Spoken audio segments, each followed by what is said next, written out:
Merci. Je vais d'abord commencer par vous expliquer comment on pose déjà dans un premier temps du revêtement à clipser. Parce que c'est la base, c'est le plus simple. Après, je prendrai un peu de temps pour vous expliquer. Donc il n'y a que monsieur qui a de la pose collée. Ah, moi non, c'est clipsé. Clipsé. Ouais, moi clipsé. Clipsé. Et après, je parlerai du collé. Ouais. D'accord? Comme ça, on connaît tout. Voilà, à savoir que la préparation de comment on va le poser, ça va être exactement la même chose pour l'un ou pour l'autre. Il n'y aura pas de différence. Je vais vous le faire en hauteur parce que si je me mets au sol, vous ne verrez pas bien. Et voilà, donc n'hésitez pas à vous lever pour venir voir, pour toucher, pour essayer, c'est le but. D'accord? Donc tout d'abord, quand on doit poser un revêtement de sol stratifié, la préparation de la pièce, c'est déjà une pièce propre. Propre. Si possible, dégagée dans sa totalité, c'est-à-dire les meubles, tout ça. Si vous avez... alors il y a des gens qui ne peuvent pas déplacer les meubles. Donc l'endroit où on va commencer, il faut qu'il soit quand même dégagé. Donc on va rassembler tous les meubles d'un côté de la pièce pour commencer de l'autre côté. Mais ce n'est pas des conditions, on va dire, vraiment très agréables. Moi je préconise vraiment de libérer la pièce, parce que vous verrez qu'au fur et à mesure qu'on avance, on a vraiment besoin de beaucoup d'espace. Surtout au début, quand on n'est pas habitué, on va en mettre un peu de partout, et après on passe notre temps à chercher des lames, des outils, tout ça. Donc prenez vraiment l'espace qu'il vous faut. Le sol, donc il doit être propre. Propre, ça veut dire, bon, ben, on ramasse au balai tout ça, un bon coup de serpillière, on le met vraiment nickel. Nickel, nickel. Il faut savoir que le parquet stratifié ou parquet à coller peut se poser sur tout, sauf des moquettes et des linos qui ne sont pas collés. C'est-à-dire, déjà votre parquet stratifié, vous pouvez poser sur tout, sauf moquette et linos pas collés. C'est-à-dire, si vous avez une moquette, par exemple, très fine, et qui a été collée au sol, vous pouvez la laisser. D'accord? Si elle n'est pas collée, il faut l'enlever. Pareil pour le PVC. En ce qui concerne le parquet à coller, on ne peut le poser uniquement que sur du bois, du béton, du carrelage. D'accord? S'il y a déjà des supports, il faut les enlever. Voilà. Et également, on ne pose jamais du parquet sur du parquet. On peut le poser sur du plancher, c'est-à-dire l'embourre de plancher cloué. Donc là, on peut poser dessus. Mais on ne pose pas quelque chose de flottant sur quelque chose qui est déjà flottant. En fait, l'idée, c'est ça.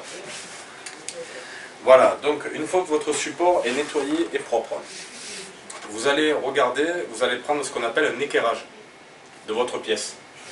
C'est-à-dire qu'on va partir de l'endroit le plus droit. C'est le plus simple.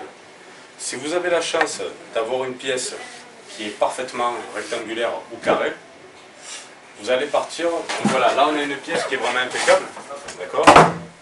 Donc on va dire que la porte d'entrée est ici, ok?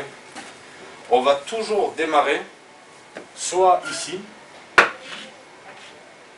soit ici. Pourquoi? Pour finir en fait les coupes à ce niveau-là, parce que quand vous rentrez dans une pièce, vous ne regardez jamais vos pieds, vous regardez toujours au fond. Si vous avez les coupes au fond, ça ne va pas être joli. C'est tout simplement d'un point de vue esthétique et non technique, ça n'a rien à voir. Voilà. Donc déjà, on sait par où démarrer. Après, dans une pièce, on va dire que cette pièce est rectangulaire.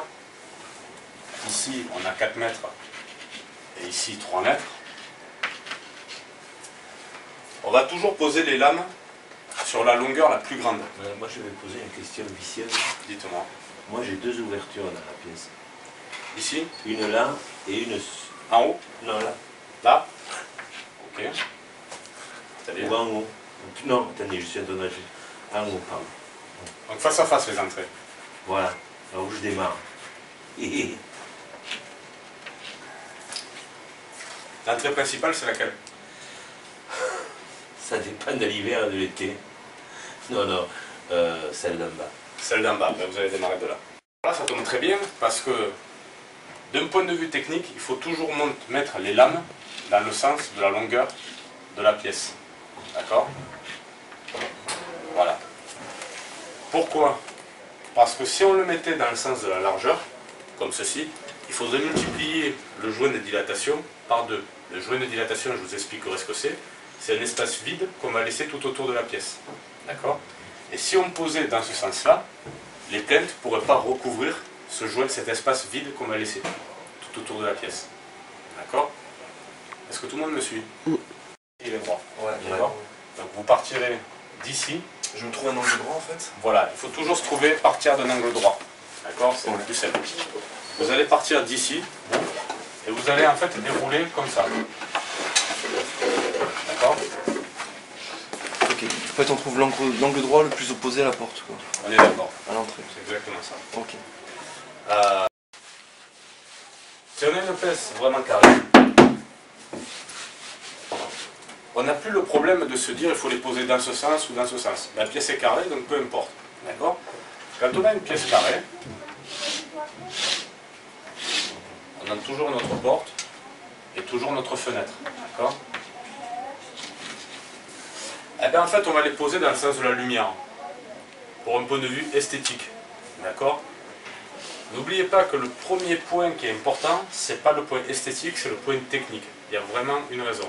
Si après on a une pièce carrée, on peut se permettre de jouer l'esthétisme. C'est-à-dire que la lumière va rentrer comme ceci, d'accord?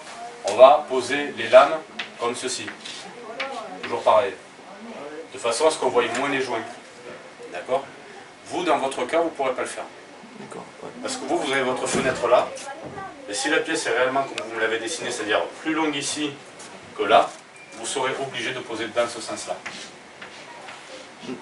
Voilà, même si la lumière rentre comme ça. Et du coup, ça a tendance à donner l'impression d'une pièce plus petite. Plus longue, moins profonde. D'accord.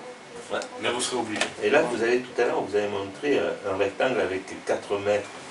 C'est ça? Ouais. Moi, si je prends l'inverse, excusez-moi, c'est pareil que peut-être lui. C'est-à-dire que vous C'est-à-dire avez... que moi j'ai un rectangle, voilà, Comme ça. on va dire 4 sur 3. Là, vous avez 4 ici. Voilà. Vous avez 3 là. Et Voilà. vous avez vos deux entrées La comme fenêtre ça. là et la porte là. Voilà. Voilà. Là, vous allez poser comme ça. D'accord. Ok.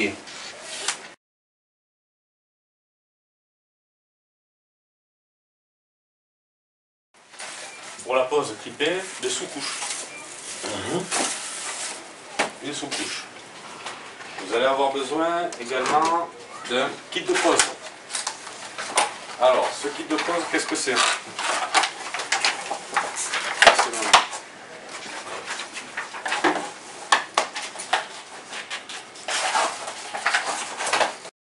Je vais vous expliquer après à quoi ça sert.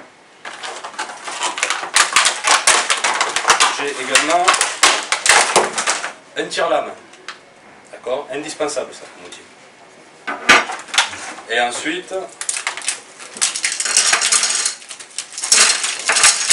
j'ai mes cales. Donc les cales pour le joint de dilatation que je vous expliquerai.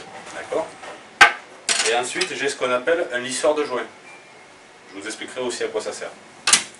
Indispensable, un minimum. Ensuite, on va avoir besoin de maillet.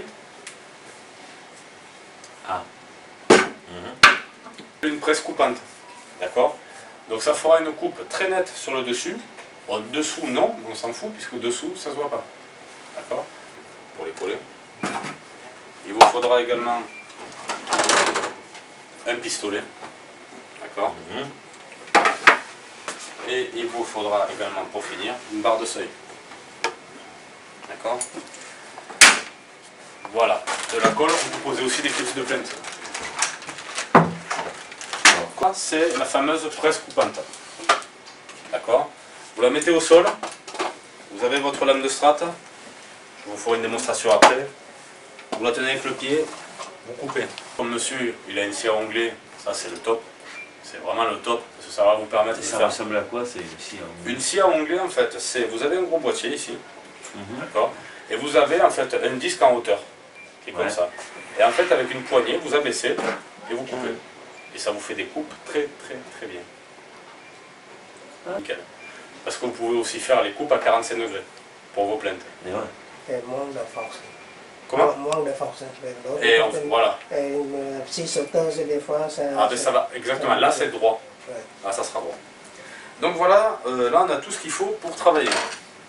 Donc on a notre support propre. C'est très bien.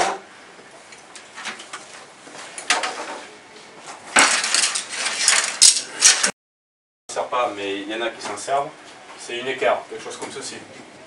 D'accord? Vous allez dans les angles de votre pièce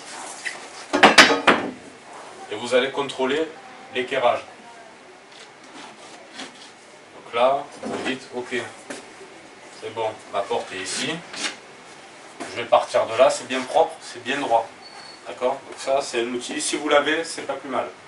Il n'y a pas besoin d'avoir quelque chose d'aussi grand. Ils font des équerres qui font juste ça et ça. Ça suffit amplement. Il n'y a pas besoin d'avoir une grande équerre. Et ça, c'est bien de l'avoir. Voilà. Donc, comment on va poser? Donc on a dit, là, notre pièce, on voit qu'elle est plus longue comme ceci. Donc on sait que le parquet, on va le poser dans ce sens-là. D'accord? Si on pose le parquet dans ce sens-là, la sous-couche, donc ça, c'est le parquet. Et la sous-couche, on va la poser dans ce sens-là.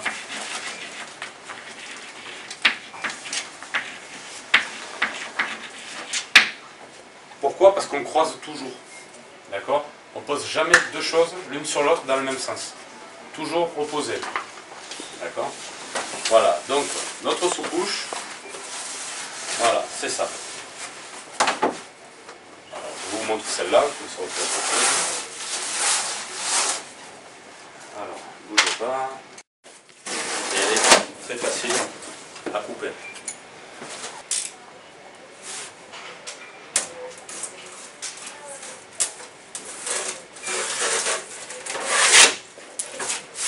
Que ça flotte, c'est normal.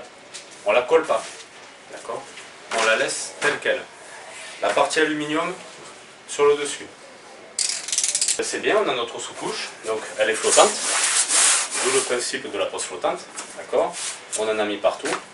Si jamais on a besoin de la couper, c'est très simple. Voilà, ça c'est nos sous-couches. C'est une dernière génération de sous-couches en fait. Ce sont des sous-couches à clipser. Ils sont très faciles pour l'usage. Vous voyez? C'est quelque chose qui est vraiment nickel. Et après on peut rajouter des bandes de scotch aluminium qui sont vendues avec pour jointer toutes les parties. Et là on a vraiment une super isolation. On pose toute la couche. Toute la sous-couche. On pose d'abord toute la sous-couche. Ouais. D'accord.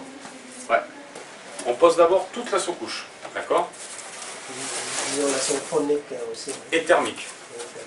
Sauf pour vous. Vous pour le coller, ça vous n'en servirez pas. Là on fait que le flottant pour l'instant. Je parlerai du coller après. Pour le coller, ce que vous pouvez retenir jusqu'avant la sous-couche, c'est que tout ça, ça marche. Tout ce que je viens de dire jusqu'à présent, ça fonctionne pour le coller. La préparation de la pièce, l'outillage, d'accord? Vous pour le coller, ce dont vous aurez besoin en plus, donc vous n'aurez pas de sous-couche et à la place vous aurez de la colle. De la colle et un peigne. D'accord? Donc vous n'aurez pas ça. Je fais juste une parenthèse. Ça va le coller. Vous n'aurez pas ça. Vous avez votre support qui est propre. Vous allez démarrer ça. Vous avez votre support qui est propre. Vous allez démarrer toujours du même endroit. Vous allez faire par contre vous 1 mètre carré par 1 mètre carré. D'accord? Vous allez bien mélanger la colle. On l'ouvre, on prend un bâton, on mélange. Vraiment on mélange. On prend une truelle. On verse. On vient avec le peigne. Le peigne toujours droit. Jamais comme ça. Toujours comme ceci. Et on met de la colle de partout. Voilà, on met notre colle. Par contre, vous n'allez pas mettre toute la colle. Vous, c'est petit à petit. Et vous allez poser vos lames. D'accord? La durée de la colle s'exercer 5 minutes. 5 minutes. Ouais.